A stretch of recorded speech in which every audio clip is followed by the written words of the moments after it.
Okie dokie, what's the time now? 8:04. I mean 3:04.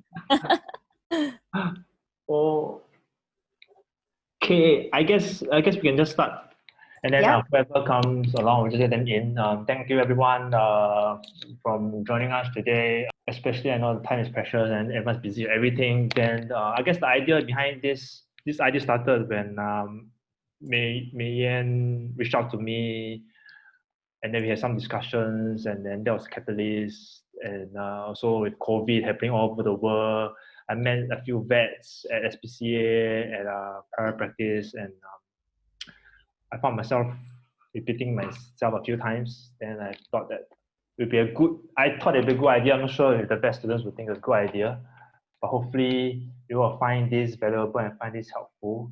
Yeah, so I guess last time I was thinking about what's the point of me doing all these things in the first place. Then I realized maybe deep down, I wanted to be the mentor that I never had. If you have any questions, we will definitely answer them later. You can use the chat box. And in the meantime, you can test out the chat box just to show that you're actually here and not like Netflixing on the side. And then thank you for staying mute. And this will be recorded because I think some students reach out to me that they are not free at this point in time because they are at the clinic or things like that. Maybe will be the moderator in a sense to make sure that I'm not rambling off and make sure I answer the question. So I guess the title is what it is. I graduated 5 years ago. Still remember how it was like being a fresh grad. Still remember how it was like being a student. Studying is insane. Then unfortunately, the things in the workplace hasn't really changed much. And then the challenges that we are facing right now, unfortunately, you'll be facing the same challenges. Hopefully, I can better prep you guys. So let me go on to the next slide. Once again. Yeah, so to be honest, I tend to ramble off. I have a lot of things to say. But then I guess we're trying to keep it short and concise, some basic stuff, and then wherever this conversation goes to, it depends on what your questions are, what your concerns are, what you want to talk about. I didn't do an internship, but then I have a lot of friends that did it. They shared their experiences. I can just relay what they shared with me, I guess. At the end of the day, I feel like your concerns and worries are addressed. That's my main goal. Yeah. So I never did any internships. I went to GP straight away. Small animals, emergency, off and on. I did quite a bit of emergency in the same clinic. I did 1 year, 3 months. So during my annual review, I threw my letter and then I did a 3-month notice. Then I changed industry. I did something else. But I did something else full time, and then I came back part time, SPCA, and then now I'm full time being a vet, splitting my time between shelter medicine and parapractice. So 2018 is when we set up our new clinic at SPCA with the new blood machine, X-rays and things like that. And then I did a lot of work in terms of setting it up, planning what kind of equipment to buy, what brand, the layout, things like that, which is actually quite fun. And then picking a team, building the team, and then at the same time, I did parapractice. Currently, right now, studying for a postgrad certificate in small animal surgery. And then the industry work, the big picture work is in Singapore Vet Association, which is also very interesting, but it's all pro bono, all for free, all takes too much time. Recently, it's more about the COVID-19 guidelines. So all the different countries, they all came up with their own COVID-19 curbside guidelines and things like that. So we were doing that. And then in Singapore, if all of you all, I guess most of you have heard about the Loki thing. Oh, that's another big saga. So we're involved in that. Reviews about existing euthanasia guidelines, aggressive dog management. And then vaccine guidelines also something that we pushed out this year. So all this is just this year. And then I mentor Temasek Poly students because I think I got too much free time. But I guess part of it is also objectively, no matter how bad things are for vet nurses have it worse. Yeah. So when they approached me, I felt like I also want to help them. So in the meantime, this year I was on TV, Chinese Asia, Channel 5, I was on radio, things like that. And then some of the stress also another thing I guess I put here because it's also quite time consuming. Because at SPCA, some of the fosters, some of the animals that are sick, they were considered high risk in the sense that they were gonna die. So the only way to give them better chance of survival is by bringing them back home and do it at a 24-hour intensive setting. So I guess I try to show you that even though I quit, I came back full force lah. So even though I felt like screw this shit, no anymore. But then even if few years later you felt the same way, I guess more of like it doesn't mean that even if you quit, you're gonna come back. I guess that's the point of this slide lah. Because right now I'm doing more than I ever thought I would. So anyway, so next, this is something that I screenshotted lah. You know, one of those bad Facebook groups about someone leaving. This is just a screenshot in the sense that something very real, something every day one person will be sharing in the international vet Facebook groups about them leaving. And then it's not uncommon and various reasons. So my hope is, if you choose to stay, you have the tools that will help you cope and help you thrive. I think thrive is better than not cope lah. I think at the end of the day, we want to do it well and do it the comfort. Well, you yourself is taken care of lah. So next, so this is a survey that was done on VIN last year. 2,800 vets all over the world, they did this survey. They talk about current vets. Would you do this all over again? And I felt quite sad that majority of us are not sure lah. Yeah, like, and then that is the current situation. And then I thought about this is like burnout is one of the main reasons why we leave the industry. And then I think all of us, we come to this industry because we care. I mean, nobody joined this industry because they're in it for the money or in it for the fame, but because we care about animals, we care about what we can do for them. That's the starting point. But somewhere along the lines, unfortunately, it becomes unsustainable, and that's why we leave. So let's see. Yeah. Then this post is a screenshot. It's not a full post. This is actually a screenshot that I took last year. This is actually a Facebook post of a particular vet clinic sharing the death of a vet. So the vet committed suicide, and then happening all over the world.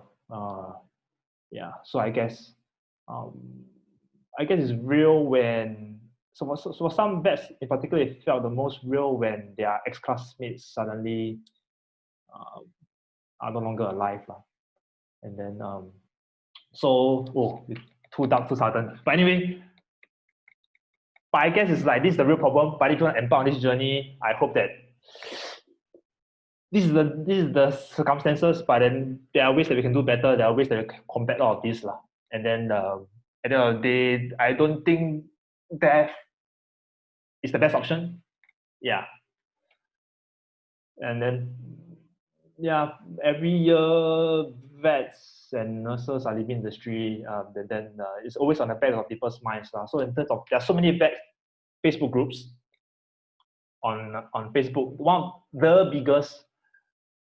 Two of the biggest Facebook groups for vets. One of it is Vets Stay Go Diversify. So basically about vets leaving the industry. The second one is Not One More Vet, about vets. Not one more vet basically just being that trying to prevent us losing any more vets to suicide. So these are the two biggest Facebook groups, not the orthopedic Facebook group, not the ultrasound Facebook group, not the medical Facebook groups. So I guess, and I've spoken to a few specialists who are also left or are planning to leave the industry, which I also find quite sad, because like when I was a student, I felt like that was the pinnacle. I felt like being a specialist is like you're the top industry. And then for a moment I felt like, wait, you mean that's not enough? And then someone I really look up to is actually Dr. Sophia Yin. which is the author of, coincidentally, I have it, not sure it's going to get flipped, the Notebook. Yeah, Dr. Sophia Ng is a legend. It's our Caesar Milan, just that it's evidence-based dog behavior. And then she was at the pinnacle of a field. And then someone because I have a personal interest in dog behavior, so she was someone I looked up to also. And then she was also very proactive in client education, debunking myths about dog training, dog behavior. And on outside looking in, it looked like she had everything. But then a few years ago, we lost her. Yeah. So, and then objectively, not just the people lose out. When we lose good vets, good nurses, the animals lose out. Because all this good talent, all these people who know their stuff, the animals don't have these people looking after them anymore. Lah. And then some of you who I met you before you embarked vet school, actually, you know that actually I strongly discourage people pursuing becoming a vet. Because I feel like deep down, unfortunately, the world doesn't deserve us. Not me. I'm a piece of shit, but I guess like some of the people are too good, are too nice, but then they go through so much hardship from pet owners and and then animal welfare groups. I feel like you deserve better. But I guess now, because to be honest, I think a lot of y'all are too deep already. Like in vet school, going to graduate soon. So now I guess the next best thing I can do is better prep you all for what is to come. So I guess the first step is thinking about how to find your job. For sure, go there as a student, as a placement. But what interestingly I found is also what you see as a student is not what you see. What may not be what is the actual working conditions. You know, a few of my friends actually experienced it. They went to a vet clinic, and then they actually thought that it's quite a good place to work at. And then when they went back there as a vet, they found that it's a very, very different. I guess there are a lot of things as students you cannot see because you're not aware of it. Like you go in, it's like a kid going to a candy shop, you see like, whoa, like surgeries, things like that. To you, it's like if you can go in and can put an IV, it's a very big thing. So like, at least I get to practice putting an IV in. But for sure, bare minimum, I think you go there and then see how it is a vet student. If you go in a vet student, it's feel like the vibe is not right, then for sure that is a red flag. So one common thing is some of my classmates, what we realize, we go to a particular vet clinic as a student and we realize the way they handle animals is a bit too rough, a bit too much excessive handling. Then those are red flags to some people. And then if you're a student, you feel like the place doesn't suit you, then for sure don't even bother. And then if as a vet student you feel like this place maybe somewhere you want to work at next time, the next step is reaching out to vets who actually work there. Which is also what I did when I was applying. So it doesn't matter as a fresh grad. It doesn't matter the first job, second job, third job, wherever you're going to work at next time before you actually apply. I think it's good to reach out to people there. And with LinkedIn now, it's very easy. Doesn't matter if it's private or even doesn't matter if it's like a pharmaceutical company or research lab. It's very definitely a good idea to reach out to people working there and ask them how it's like working there. Because like a lot of things actually, a lot of the problems is not specific to the industry also. A lot of things, let's say, like even for the graphic designers, my sister's a graphic designer, so even like graphic design firms have different rules and regulations, like how many annual leave you have, how many MCs you have, like would the boss be upset if you take 3 MCs in a row, all these small little things that you only find out if you ask someone that actually works there. And then actually, sometimes I'll actually ask, would you recommend me applying a job to be your colleague? And then see what they say. Because if the staff working there cannot strongly recommend the place, that's also a red flag. Yeah. And then what I also found that actually interviews can be misleading because and when you go for work interview, it's an interview for both the employer and yourself. It's for the employer to find out more about you and for you to find out more about the employer. So it can be misleading as well. So it's better to ask a third party. And then I can emphasize the importance of meeting other vets as well, because a lot of information, a lot of insights. You can get it from someone else's perspective, someone else's experience. Because like a lot of the clinics actually, no matter where you are in the world, a lot of the clinics, if they are not new, they probably have a reputation. So you go to the local events, the other vets will actually will know, like how's the clinic like. So the vet industry is small, no matter where you are in the world, compared to dentists or medical doctors. So if you ask them, "Hey, how is this clinic like," and then they'll let you know what they have heard about it, or what their experience is it has been with the particular vet clinic, because we do referrals back and forth all the time. Yeah, so ask, really just ask. Don't just how to put it. Recently, my ex-classmate graduated with me 2015 from Melbourne, came back to Singapore, and then she applied to a clinic before asking any one of us how is that clinic. And then the particular vet clinic is not the ideal. The salary package is extremely attractive, but that's about it. So when I found out about it, I told her why. Then at the end of the day, she left already within the first 3 months. So it's not about first. So for her, I feel like it's an important point, because for her, she has been around for 5 years and then she didn't do it. And I felt that if you just do this step, just asking around, you can skip a lot of heartache and hardship. Yeah. So, and let's say, like I said, the interview can be misleading.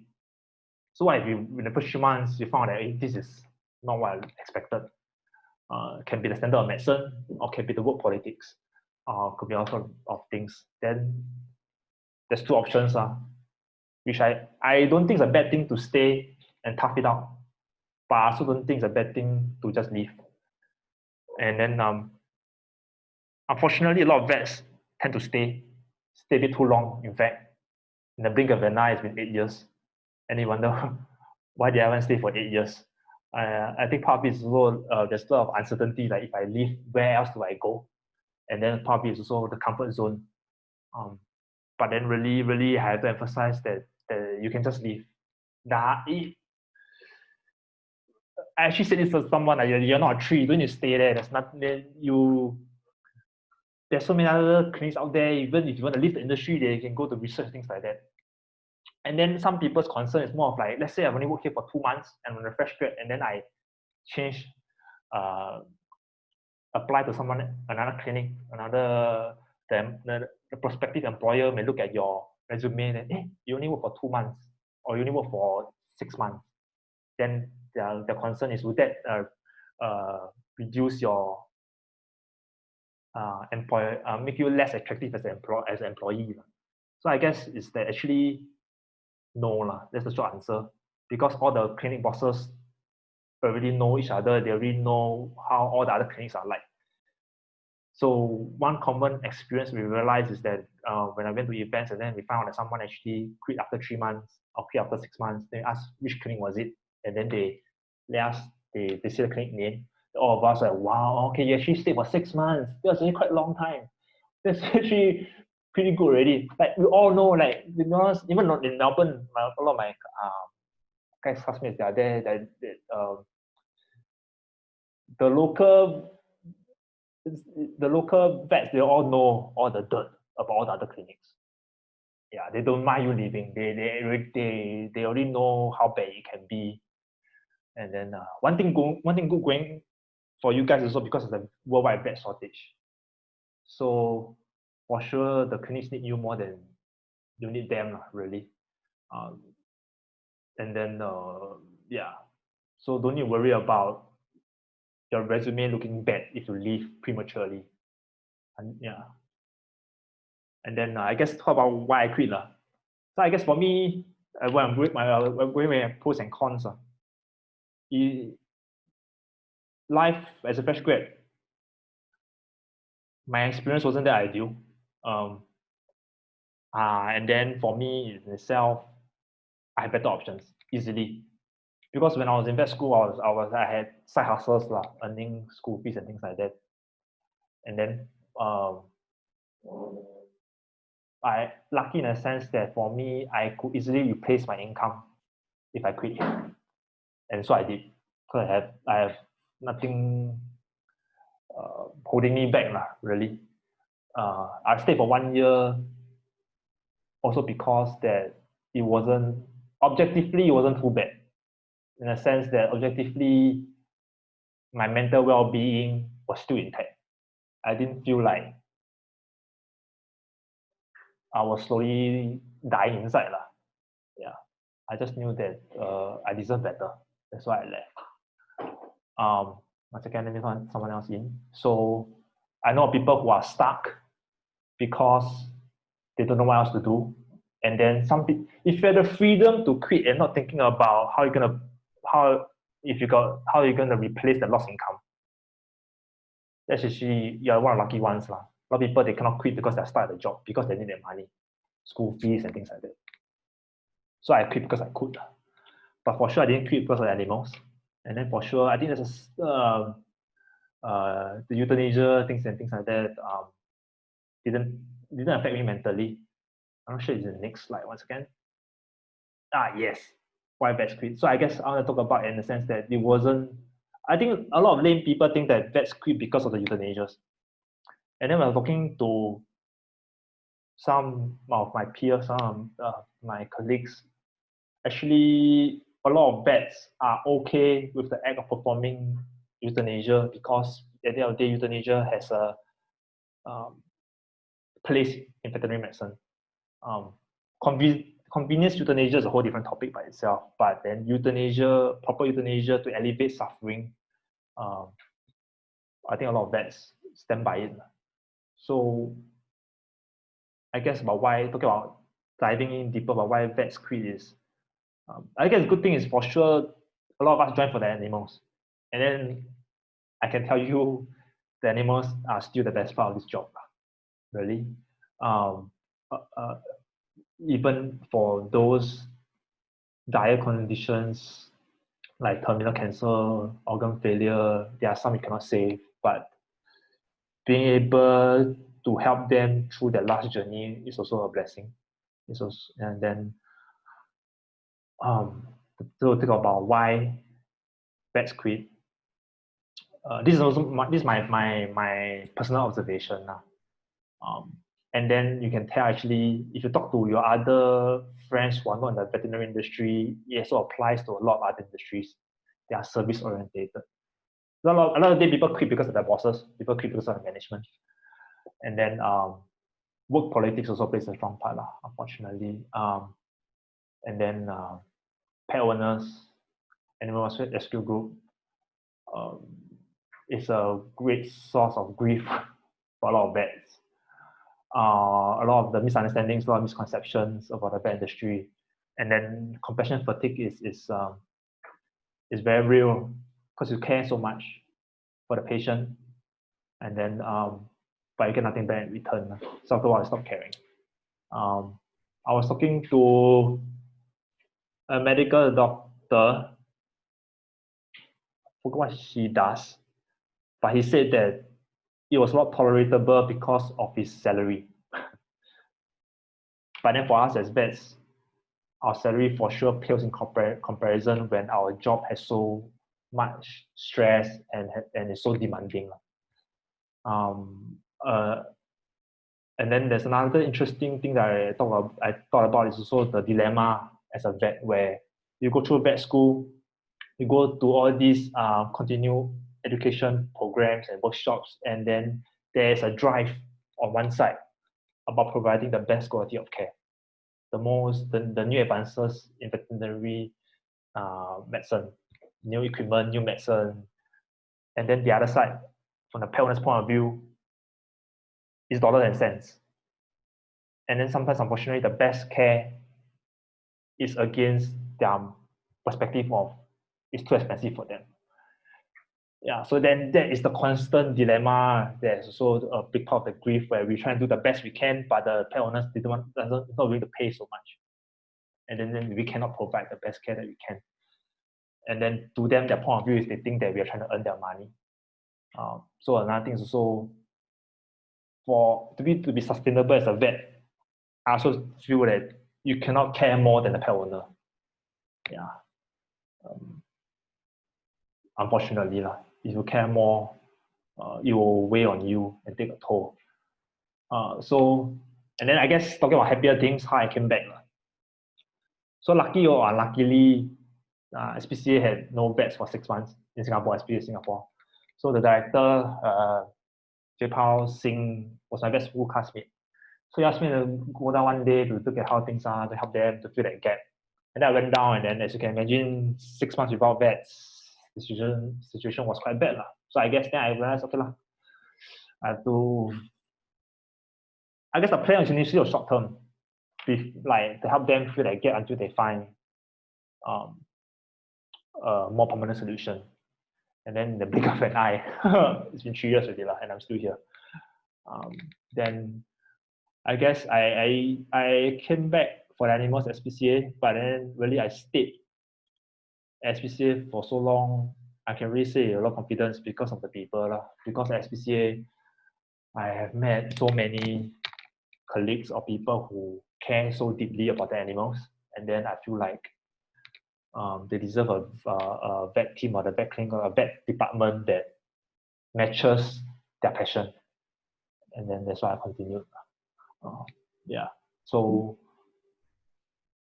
also why I stayed is I just shared some screenshots that so this is just an example of the screenshots that were directed at me this year alone.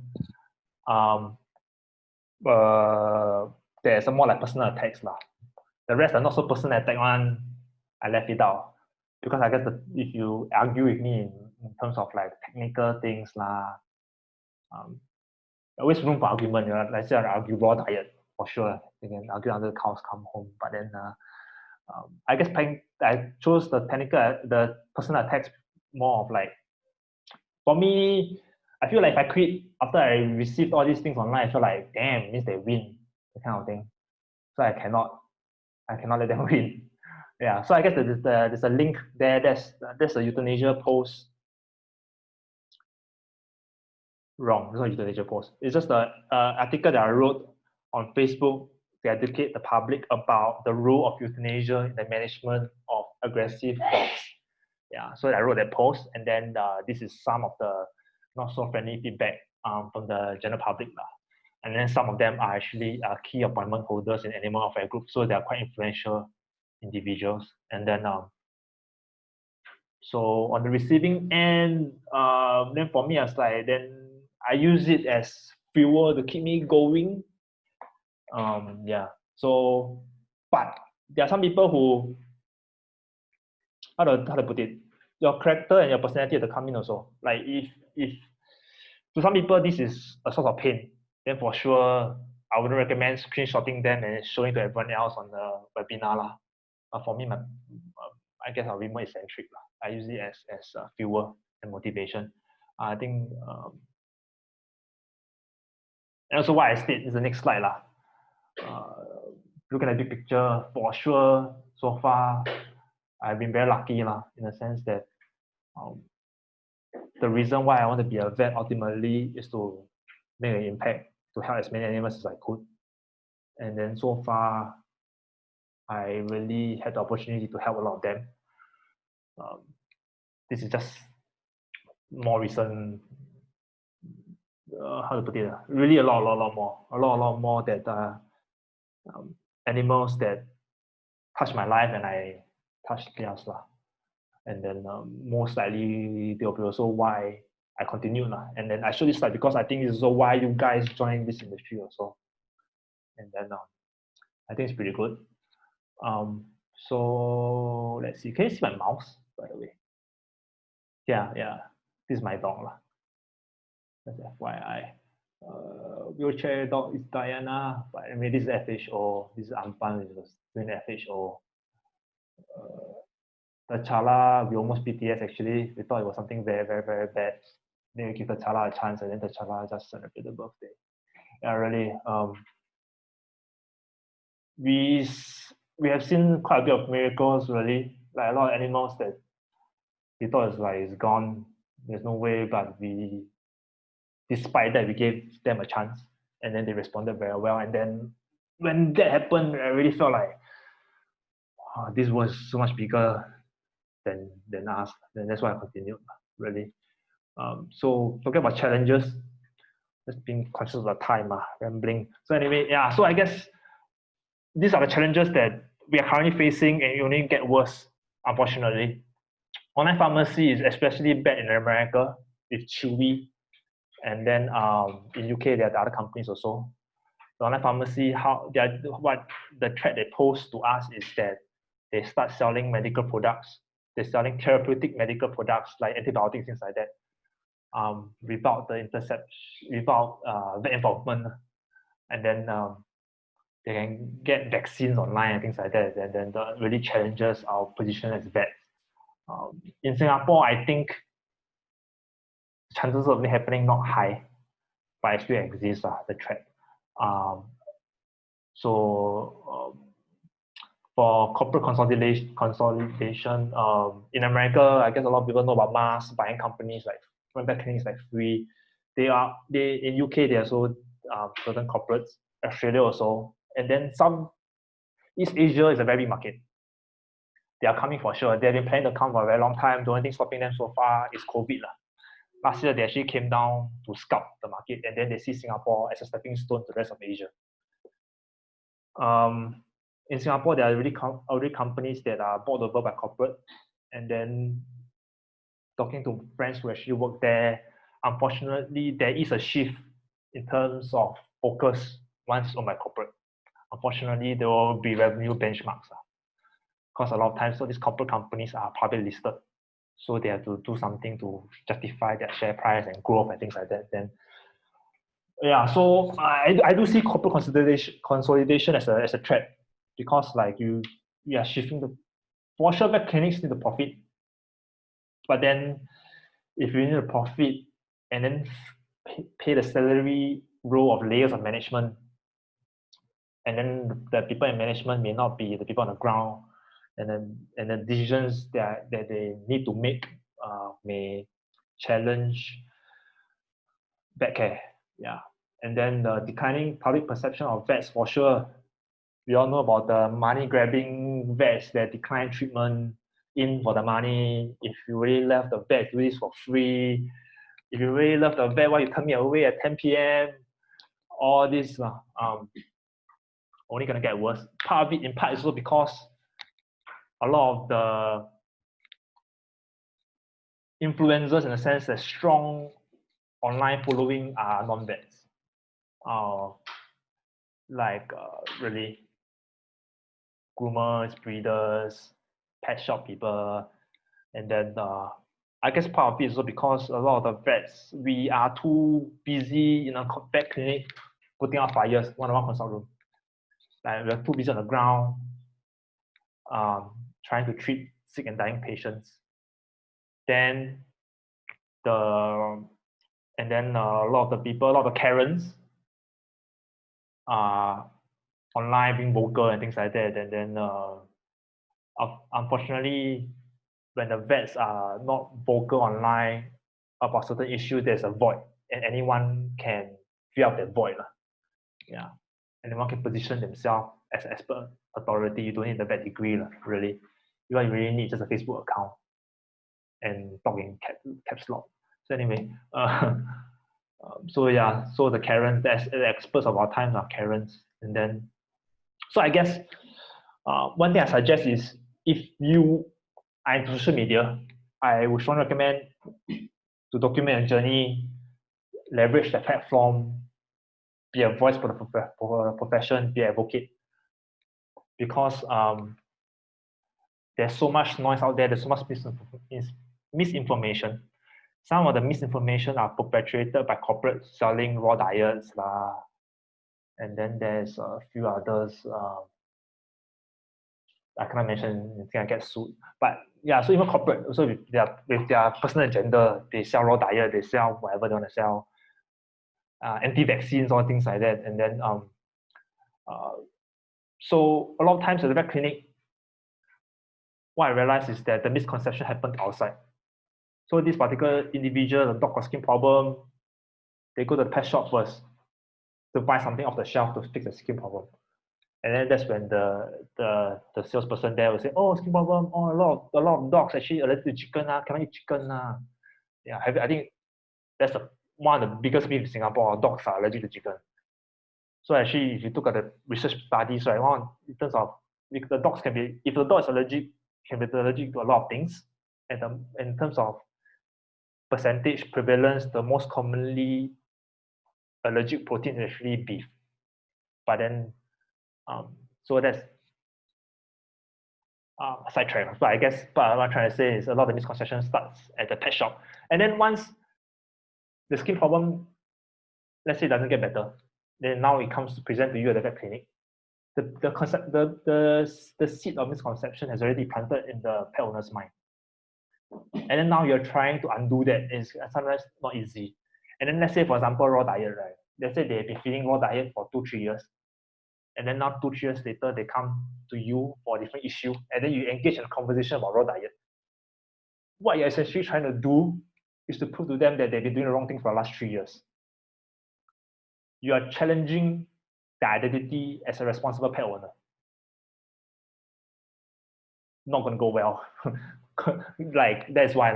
So a lot of times, it's a lot easier if they actually are informed before they come into you. They come into the vet clinic and talk to you. So yeah, so that's why. Let me see. Yeah, so I guess I put our Instagram handle here also on the slides, because I guess like that's why I try to educate the public on social media. And then that's why I made that post about management of aggressive dogs on social media, because I felt like someone had to do it. And then I realized the government will never do it. The government have to maintain their own PR, the public image. And then the associations also have to protect themselves. So I just, but I thought that someone had to do it, really. And then, so if it's your thing, if you don't mind getting whacked on social media, if you don't mind, I mean, I don't think you'll definitely get whacked, but if you're okay in terms of your character, you can take it. To be advocates of evidence-based medicine and evidence-based pet care on social media. If at the same time you can also keep to more mainstream topics, and then I think the public backlash will be reduced also. I'll say that. Yeah. So I guess next slide is talk about advantages as a fresh grad. I think a lot of fresh grads, they don't realize this, and I hope that's why I think that y'all should know this, which is that as a vet student right now, you're studying full-time for 4 or 5 years straight. That is an advantage. Like you look at your lecturers now, the specialists in the vet hospital, they look like goofballs. They laugh and it's like, how to put it? When I was a student, I didn't really, how to put it? It's because we talked to the lecturers are so relatable, so approachable. I didn't realize that they are actually like pretty much gods in their respective specialty. Like really, like yeah, I guess we're not sure about the Australian culture, so we're like also like always joking around. But then now I realize they are really incredible. So, but then as a GP vet, as a working vet, you don't have that opportunity to learn from them, to trade ideas with them as much as you are a vet student. So you have spent so much time with all these experts in orthopedics, in ultrasound, in internal medicine, in feline medicine, exotic pet medicine. So like you are armed with all this new information, all these new protocols. Of course, at the end of the day, veterinary medicine is always evolving. There's always new protocols. And then you are armed with the information now. So I guess if you're into Game of Thrones, I have a quote here which resonates very deeply with me, where always think about how to turn your weakness into strength. Yeah, and then so if your weakness is that you just graduated, to me that can be your strength also. That you just spend 1 year with all these specialists, and then now this is your value to the clinic where you come in. You can share then the latest protocol, the latest drug dose, the latest surgical rates, for example, because recently there's a change in terms of protocol. Yeah, so I guess do not underestimate your value. Yeah, so a lot of things you think about what you think that what you're afraid of people knowing. For example, I think as a fresh grad, some people, let's say, new to a particular surgery, let's say like a liver biopsy, and then some common questions the pet owner may have is that, oh, have you done this before? Things like that. This is very common. So then for you, yourself, a vet student, I guess ethically you cannot lie if you have never done it before. But you can say that you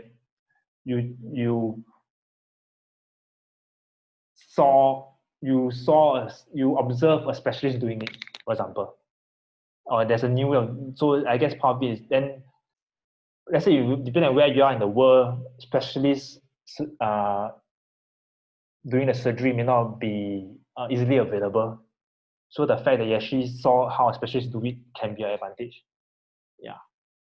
And then in terms of medicine also, medicine is an easier example where you can just say that there's a new medicine, as a new drug dose or things like that that they were using in vet school, and then now you are armed with that knowledge. Yeah. So then I guess trying to wind down for the Q&A part is that for sure it's going to be difficult. Every day is a new battle. Every day you need to deal with pet owners. Every day you need to deal with new dire situations. But then one thing that resonated with me when I was in final year is that one of my lecturers told me that you can achieve anything you set out to achieve. And then really, for now, I still strongly believe that. And this is also why I'm still doing so much. Because that I really am doing so much mentoring, giving this talk, for example, mentoring Temasek Poly students, for example, is really what I want to do, what forcing me to do it. And I feel like it's important for me to do it.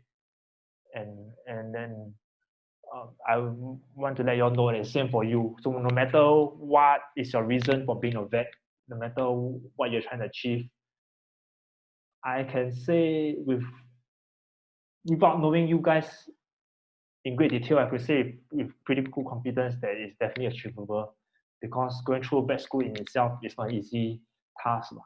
I know you're for sure. I mean, to be honest, some of the exams are intense. How many exams do you have in one semester? Not even thinking back, when I have like 8 exams in one semester, it's not possible. But then I still survived it. And then vet school in itself, the system is built such that it is so ridiculously difficult that the system is a selection for the vets that graduate from vet school. So the system itself selects for specific traits that better allow you to thrive as a vet. So part of it is you have to believe in the system also. Yeah. So that's why vet school is a bit intense. Yeah. Then talking about options, like the interesting thing about being a vet, I guess the disadvantage is, as a medical doctor, you can go through specialization. So much easier to get a residency program if you're a medical doctor. So much easier to be a specialist. But for vets, the residency programs are so much more competitive because there's not as many available. So, but then the advantage of being a vet is that you can switch specialty anytime. You can do small animals for 5 years and you realize that, oh, I like cows. And then you just go and apply, you just move to rural area, be a cow vet. Or let's say you are interested, even if you're interested in small animals, cats and dogs, there's so many subspecialties. Surgery, ultrasound, dermatology, you can just switch. I mean, it's almost impossible. Let's say if you're a human doctor and you're an endocrine specialist, it's almost impossible for you to be like, okay, I'm going to go do another residency program and be a orthopedic surgeon. But as vets, we have that flexibility. And then I think it's important to know that you have that flexibility, that you can switch anytime. And then even though right now, if you may not know what you want to do in the future, it's okay, because you can change. It's not such a big deal. Because I think a lot of vet students, they have pressure. Because a lot of things people like to ask is, oh, so what are you interested in? A lot of times, vet students go to vet clinics. I think a lot of vets have to ask, oh, so what are you interested in? What are you interested in? And I always find it very weird in the sense that some students may not know. They may not know they're into smallies yet. They may not know if they're do research yet. And then some vet students, they feel the pressure to know what their interests are. And I then try to tell you that it's okay. Because when I was a vet student, actually my interest was internal medicine. And then now it's totally not. Now it's surgery. So it's very different. And if you ask me 5 years ago, if I can do some of the surgeries that I can do today, I wouldn't have believed you also, because I was afraid of surgery, really, as a student. And then research is also something very interesting, actually. Our vet school training has a research component. And then a lot of times, if you want to do research, if you want to do PhD, the vet school degree in itself is equivalent for Masters of Science, for example. So you don't need to do another master's program. You just go straight to PhD. Teaching is another interesting one that some of the vets pivot to. Teaching in teach vet nurses or teach in vet schools also, actually, even though you're not specialist, it's possible to become a tutor, clinical tutor, I think that's what they call it. Then I guess the link here, talking about how to find a passion, because I think that a lot of students do feel the pressure as they about to graduate. They need to know what they're going to do. Like, if you know that you want to do surgery, they can apply for internships, apply for residencies and things like that. They feel like a pressure to find out. And then I guess another thing is also, actually, if you're not sure, you can do a rotating internship. Actually, that's also a good idea to like sample everything. And then even though, let's say, if you think right now that you want to do surgery, let's say next time you realize, actually, this is not what I want, it's also okay to change. Yeah, I think that's also something important to stress. So nothing is definite. You can really do whatever you want. Like, really, you can do whatever you want, just that you may not be able to do everything. Yeah. And then just introduce concept that drives me is Ikigai. So basically, the Japanese concept of the meaning of life. So I guess for us as vets, it's what the world needs. Hopefully, it's also what you love. Hopefully, in due course, you also be what you're good at. Yeah, I guess it's the one that a lot of us in the back of our minds we are worried about. I guess another interesting thing to think of it is that actually you don't need one job to be here. I've met a Japanese veterinary professor that what he did was, let me think, he said that his professor job in vet school is what he loves, what he's good at, and what he's paid for. But then he was doing some charity work because he felt that that's what the world needs. So I guess it's okay to do multiple activities to fulfill all 4 circles. You don't need to find that one thing to fit all. I guess that's what it's important to know. I think there's a lot of pressure to find that one big thing to be the guiding beacon. Sometimes it may not exist. Sometimes you can have multiple things. Yeah. And then if you want to read more, there's a link here at the bottom. And then the next slide is something I want to share is for me in terms of what pushes me and what motivates me in life is expanding my impact. So I guess the reason behind this webinar is also expanding my impact in terms of being able to help as many people as possible. And then hopefully you find this valuable, and hopefully you find fulfilling to stay in the industry, and then a lot more animals will benefit. And then at the end of the day, to change the world, you need to change yourself. I mean, but a big part of it is also the work sometimes can be unforgiving. The job itself can be unforgiving. And then if you have a strong, resilient core, I think you can overcome any obstacle. This particular book is one that I strongly recommend. And then this particular framework here is from this book, really. If you're into like personal development, I strongly recommend, because what you're trying to embark on is an extremely difficult task. And then I think we need to be the best versions of ourselves to be able to achieve everything we want to achieve. Yeah. Then this is another one. It's also linked to the previous slide, about why I do what I do lah. Because I feel that, I guess, at the back of my mind,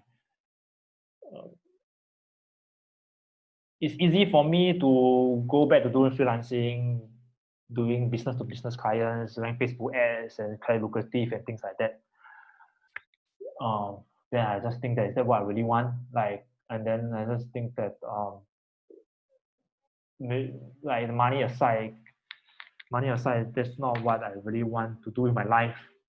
And then I just sharing this quote with you in the sense that hopefully you find inspiration and strength this quote, like how it does for me. Yeah. Then next is like some practical tools, I guess. So Vin in itself is an online paid forum. A lot of vet clinics actually pay for their vets, so it's something you can negotiate for. I guess it's important to know negotiate that in part of the contract they pay for your Vin membership, because I think it's like 900 USD per year, something insane like that. But then Vin is very good. Vin itself, in terms of vet care, because it's an online forum with a lot of specialists volunteering on the forum. So their unique selling point is that within 24 hours you get specialist input. Yeah. So imagine that it's a very strong resource as a vet, where you can ask a question and within 24 hours a specialist give their opinion. And then a lot of, even for Vin, there also has other discussion groups about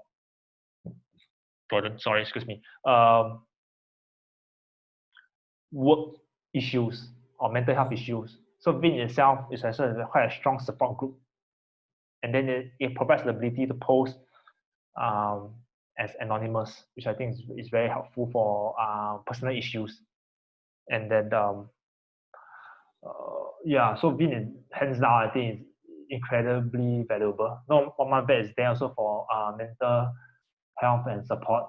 Vet Stay Go Diversify is also, I guess, good to go in and explore if you're thinking about what else you can do with a vet degree. So at the end of the day, a vet degree, a piece of paper, is a tool. And it allows you to be a vet, but at the same time, it also opens up a lot of doors. If you're interested to explore and get to that Facebook group.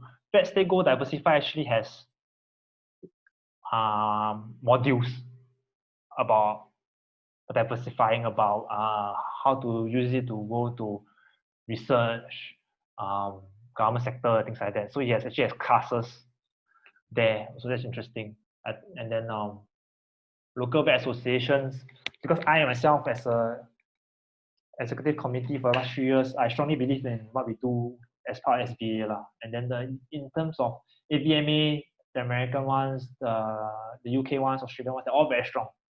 At the end of the day, one vet can only do so much. And then if you go to all these events, you can actually connect and learn from the other vets, which I cannot stress how important that is. Sometimes also because you may not be able to learn something new. But then if you can find someone that can easily relate to your struggles, I think you find that actually you're not alone. And then that is actually immensely impactful, I think. Like the work now is difficult, but I strongly believe in the cause. But then just because you can have someone to share your burden with, that's good. Because sometimes you may not want out. Sometimes you may strongly believe in the work. You just need to rent.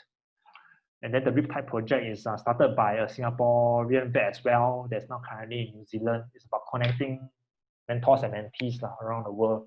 If you want to have a more personal one-on-one approach to share and connect with people to find out. So I guess what it does is you can say, let's say you want to meet mentors that are, for example, in research, then they will try to match you with something. That's someone that's already doing research. So I guess for sure it's difficult alone. Really. You'd be surprised. There are some vets that in a clinic for 7 years already, and then the only vets they know are the vets that work in the same clinic. And then this is all swell and good, but let's say you have problems with those colleagues, you got no one to share the burden with. And then I really feel that a more collaborative veterinary profession is a more resilient one. Yeah. So I'm sorry to cut you short, but just to be aware of the time, we've been going for 1 hour. Oh shit! We have we have quite a lot of questions, Yeah, but yeah. just to let you know, yeah. Yeah. So yes. Thanks for doing that. So now my person, this is not to scare you guys. Let's just go straight to the questions, I guess. Okay, so we have some questions from Christy. So she asked, how did the misconceptions from the public of the Singaporean vet industry come about? So I guess the misconception, I don't think is a local problem, it's a worldwide problem. Really. The same discussions about by the UK vets, in the Facebook groups, in the VIN and things like that. There's the misconception about, I think big part of it is also the cost of veterinary medicine. A lot of people are not aware of the why it's so expensive. Especially in some countries like Singapore, with a strong insurance program and strong Medisave, the cost of human medicine may not be that obvious to human patients because their final bill they pay is only $200. Oh. Yeah, so that's one important thing. So a lot of things I like to stress and then at the end of the day, for example, SPCA, right? A lot of the things we do are incredibly cheap, and then for private practice, it's expensive. And then I always put in effort to explain to people who come to us because private practice you need to pay the bills. One of the biggest overhead is like rent. All over the world, rent is going to climb because there's not enough space anymore. And then the medical cost of equipment, one X-ray machine is 100,000. And then one X-ray machine, the X-ray tube in itself, the radiation tube, it will decay over 7 to 10 years. So how they come up with the cost of the X-rays per X-rays is that 7 to 10 years, how many X-rays they can take, and then they divide. And then that's why one bill is, for example, $40. And then blood machine also, CBC, complete blood count machine, comprehensive machine, add together, I think is easily 50,000. Yeah, so all these costs, people don't pay for the blood machine, but they pay for the blood test. But the blood test needs to cover for the router itself and the machine. Yeah, so the cost in itself, I think we don't educate it enough to the pet owner. But as a customer standpoint, I don't care how much it costs to you. I just care how much it costs to me. Yeah. And then that's also why there's going to be, that's one part of the dilemma. Like, they want all these things to be done for the pet, but not willing to pay the price, the fair price for it. So I guess that's really why a lot of the grief exists. Unfortunately, I have no solution. I guess, well, Christy said a follow-up question would be, do you think pet insurance will help the situation? So answer is yes. In Australia and in UK, in America also, for a lot of vets, their experience is that if the pet insurance, right, usually money is not really an issue. So they can do whatever they want in terms of what the animal needs. Like in terms, as long as the insurance covers for it. So let's say, unfortunately, there's suspected IDD, you need CT scan. But the pet insurance, and it covers for it. So it's very similar to the medical field, where they can just do what needs to be done. In Singapore, realistically speaking, unfortunately, the insurance is not as good. And then we have spoken to the insurance companies to provide feedback because they asked us why nobody buys pet insurance. And then we explain to them because the insurance program is shit. And then they say it's shit because how insurance work is if there are more people that buy the insurance, there's a bigger pool. Yeah. And there's a bigger pool, and then there's a bigger buffer, and then they can afford to cover for more things. But then now there's not enough Singapore pet owners buying insurance, and that's why the pool is so small, and that's why the insurance program is not good. If you look at human insurance plans, if you look at, for example, my parents are 60s, 60 years old. That's around 30 years ago. 30 years ago, the insurance plans for humans is also not as good. A lot of things they don't cover, and then the coverage is also very little. So then now the insurance plans for humans is also a lot better than last time. So if you look at that as an example, unfortunately, it may me take another 30 years for the Singapore insurance industry for pets to catch up. Yeah, so insurance is one of the solutions. Yeah. Do you think vets play a role in shaping that and encouraging that to improve the insurance? Yes, I think big part of it is a lot of I guess part of it is, I think currently right now it's not a strong product to recommend. Okay. So that's why a lot of vets do. But I think it's important to at least mention it, to let them know there's a choice. What I usually do is I let them know about there's a thing called pet insurance for them to go and explore. And then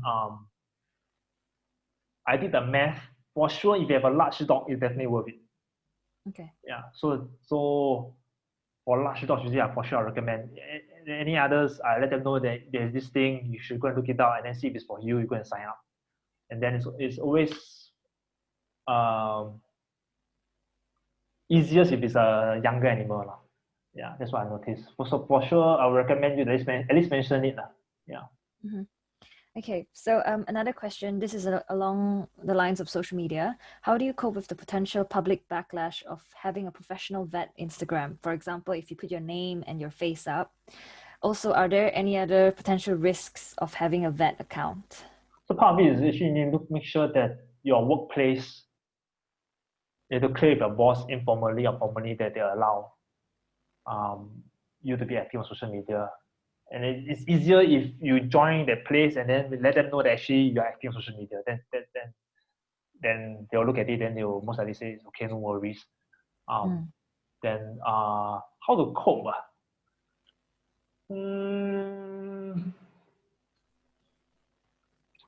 Like, how do you engage with your haters? Yeah, so I guess yes. So I guess the primary rule is do not engage the trolls, I think.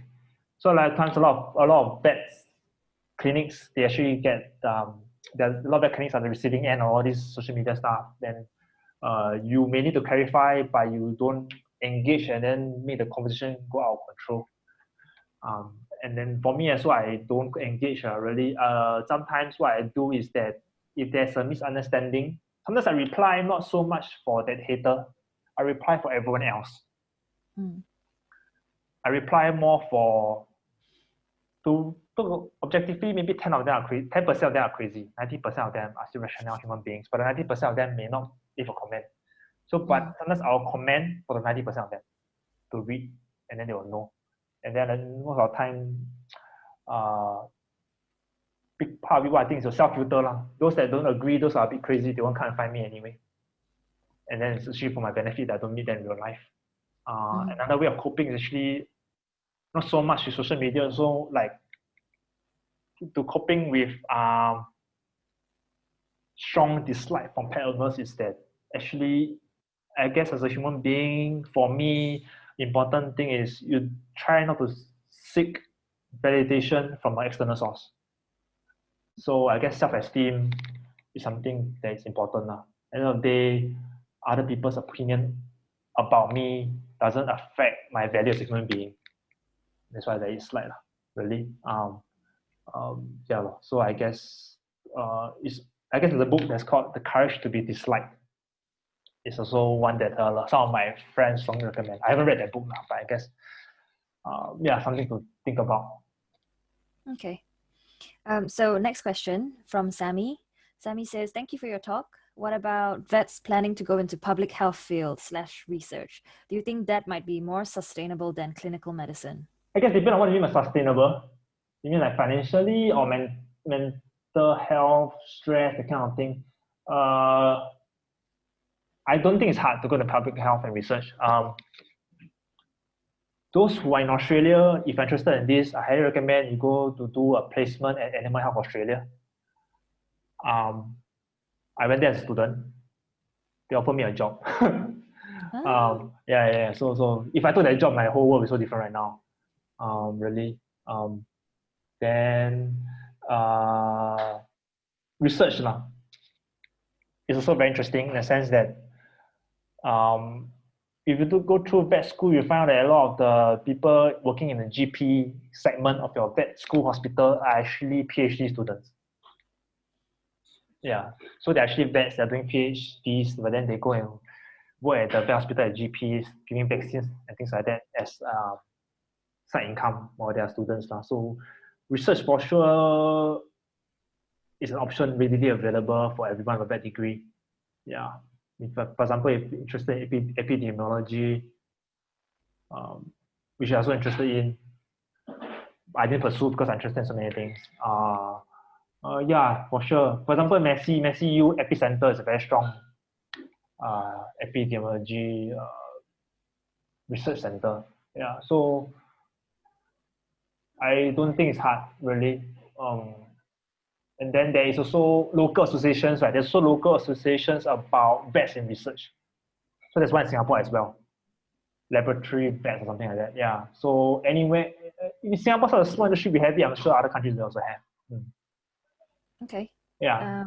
So like some people talk about how there's government vet work and vet public health is so true. Even in Singapore, where it's so small vet industry, some actually works for Singapore Food Agency. Yeah. So there are a lot of vets actually employed by the government. Something worth exploring. Yeah. Okay. So the next question is, Ming Kang has asked, can I just ask if it's true that starting vet salary in Singapore has been 3.5 per month for a very long time? Used to be worse than that, I guess. Yeah, but then yes, now it's like this. Unfortunately, it is like this. I guess another part of it is private clinics at the end of the day is a brick and mortar business. So how to put it? Unfortunately, part of it is not because the boss it may not, how to put it. It's one thing if the boss is earning lots of money and they don't want to pay you. But then sometimes it's also because actually the vet clinic is also not rolling in dough in the sense that because there's such a high operating cost, the medical equipment, the drugs, for example, Apoquel is insanely expensive, the cost, not the retail cost. And then the profit margin for vet clinics, the industry average is actually 10%. So you think about it, right? If you as a vet, a pet owner is telling you their sob story, you feel bad for them, you give a 10% discount, right? The particular consult has no profit. Yeah, so I guess it's important to know. Yeah, so I guess that's the average for profit margin. So the profit margin isn't that great as a business model for that. So that's unfortunately also why the salary is not that optimistic. Yeah. Okay. So the next question from Kelly. Kelly has asked, what made you choose SPCA among all the other shelters / clinics in Singapore? Because SPCA is the only clinic owned by a shelter. So there's not much options there. Then the other shelters do not have a vet clinic. And then a big part of me choosing SPCA is really because I know the director, and the director is a very good friend of mine. And then why did I choose other clinics?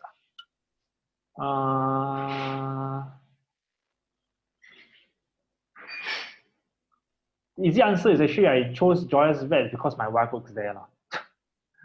So I already sort of know how it's like working there. And then the bosses there allow me to do my stuff at SPCA. So it lets me do what I want. That's why I'm still at Joyous Vet. Yeah. So unfortunately, each clinic, there's no perfect workplace. Each clinic got their pros and cons. You need to choose one where you're okay with the cons. Yeah. I guess on the same topic of like finding jobs and work. So what sort of things we should look out for in a work contract? In terms of like, yeah, because we don't learn this in vet school, I don't think. So a lot of things you don't think about until you start working is really like you may not think it's important, but things like how many annual leave you have, how many medical leave you're entitled to, because you may not think about it, but then let's say you are at work and then something happens with your family and then you need to take urgent leave. How easy is that going to be? These are all things that is not specific to being a vet, but just being a working adult in general. And then so another thing is also it's common for vets to have allowance to pursue continue education. So it's important to think about how much the sum is lah. Unfortunately, in Singapore, the benefit is not that great. Then in terms of another unfair thing that I've seen is also bonds. Like you cannot quit for the next 2 years, which actually doesn't hold. There was a vet that didn't know, and then she wanted to quit, but she thought she was held down by the bond. And then she wanted to quit long ago. Then when she talked to some other vet outside, then she realized actually she can quit anytime. Yeah, so another thing is bonds are actually bonds, unless it's government bond and things like that, actually a lot of the workplace bond cannot be enforced. So the big thing is actually no matter which part of the country you are, you need to reach out to the local labor government agency to go and check. There's no harm in checking. There are a lot of things actually you can check anonymously also if you are worried about potential repercussions. If it sounds dodgy, most of the time it is dodgy. Then yeah, so the bond's the big one because yeah. Let me see. Okay. There's also, let me see, try to do a toner tab because I actually wrote some notes. I'm trying to see I cover everything. 1 second for this topic. I have some of the notes up. You mentioned Adam ruins everything. Yes. So Adam Ruins Everything is a YouTube web series. There's a segment talking about why co-workers need to share their salary with each other. Because one common clause actually, a lot of vet clinics actually they tell you don't talk about salary, don't talk about work benefits with your colleagues, which is a common clause not just in vet industry, a lot of workplace. Then actually what you'll find that if you talk to your colleagues about all these things, actually it's a lot more helpful. So from the employer standpoint, right, it's good to divide and conquer. The less the employees know, the better. But then as employees, the more you know, knowledge is power. When you know that, yeah, so actually it not be as easy because sometimes a lot of vets don't want to talk about it, but then you can try asking and then someone will tell you how much they're earning, what benefits they have, and then you realize actually when everyone know how much everyone is earning, actually the next step, unfortunately, then the employer have to pay everyone more. Yeah, so Adam Ruins Everything is something you can go and watch. Yeah. Unfortunately, the workplace benefits in the vet industry is not that great for now. In Australia, the benefits are great. In Australia, I think it's common to have like 2 weeks study leave, 4 weeks annual leave. Yeah. But then in the Asian society, it's not so much about being a vet. It's more about the Asian perspective of you have to work hard, you have to keep slogging 9 to 5 or 9 to 9, things like that. Yeah. So talk to your colleagues. Okay, so I guess we have one more question, and this is about are there academic/teaching positions in Singapore apart from polytechnics? Given that there are no vet schools in Singapore, I'm aware that there are some vets lecturing at polytechnics for vet techs.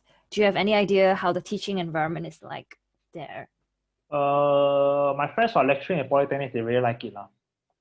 But then they all, not all, most do it as a side thing. So most do have a full-time job.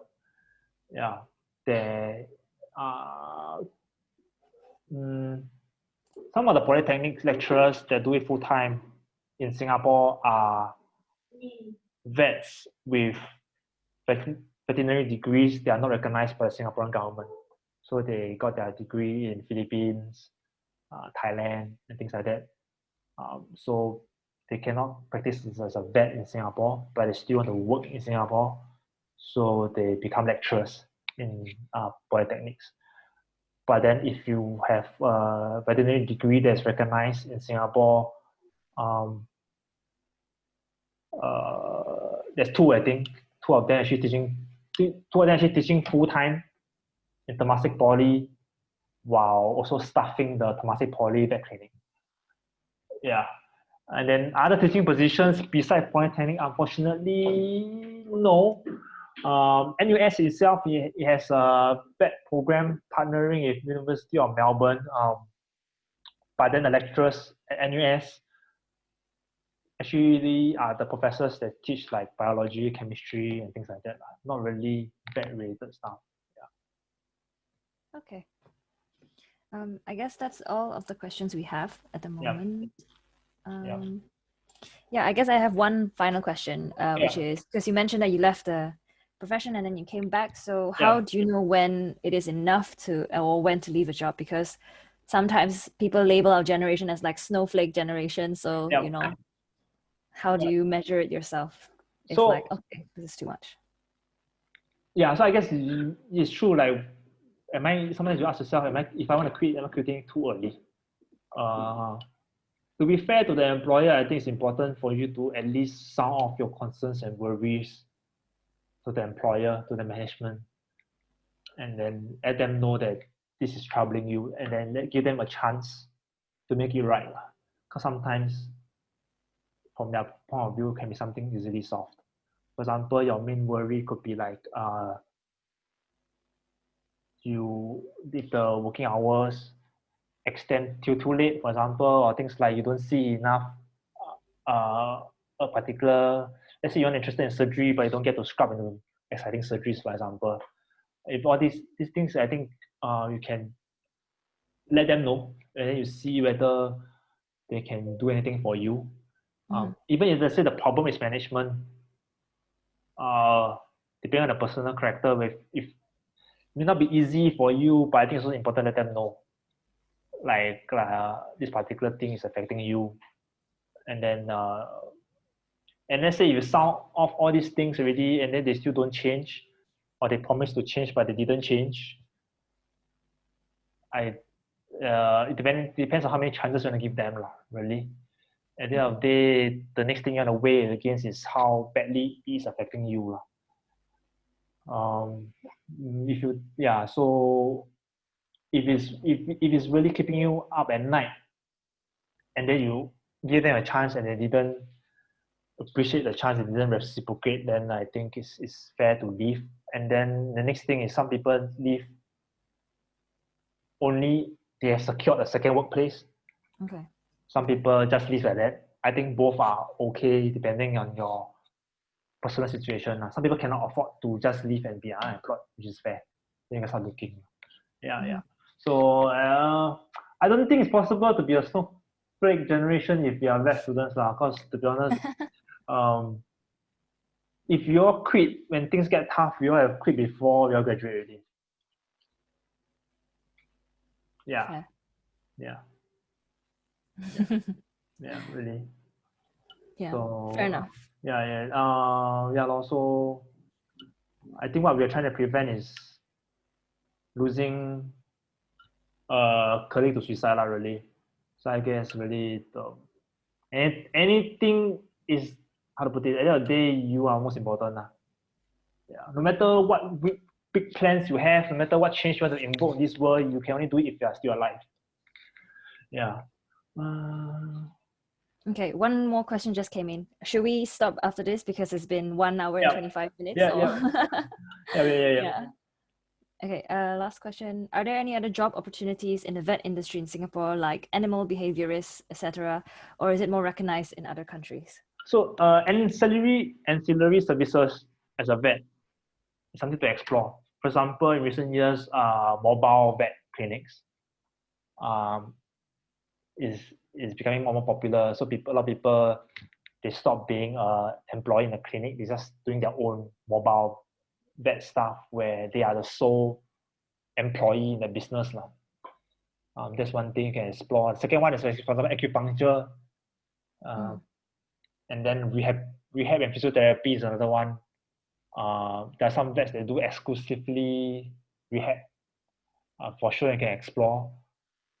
Behavior is also one, actually. For sure, in Australia, there are some vets that only do behavior. Yeah, so yes. And then in terms of behavior wise,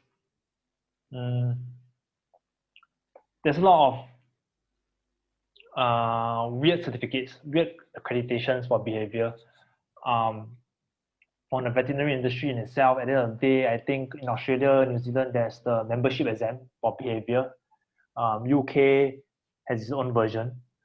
So just to be sure that you study and get accreditation by a valid and legitimate source.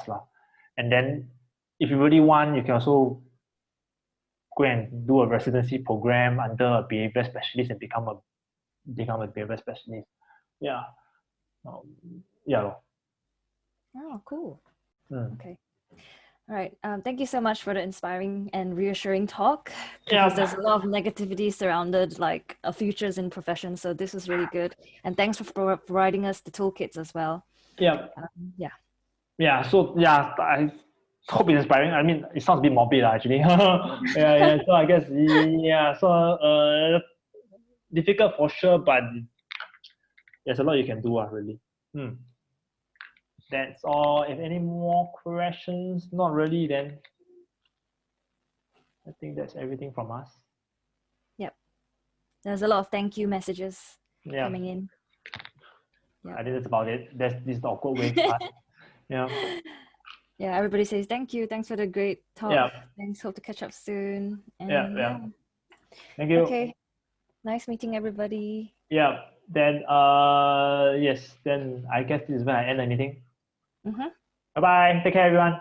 See you around.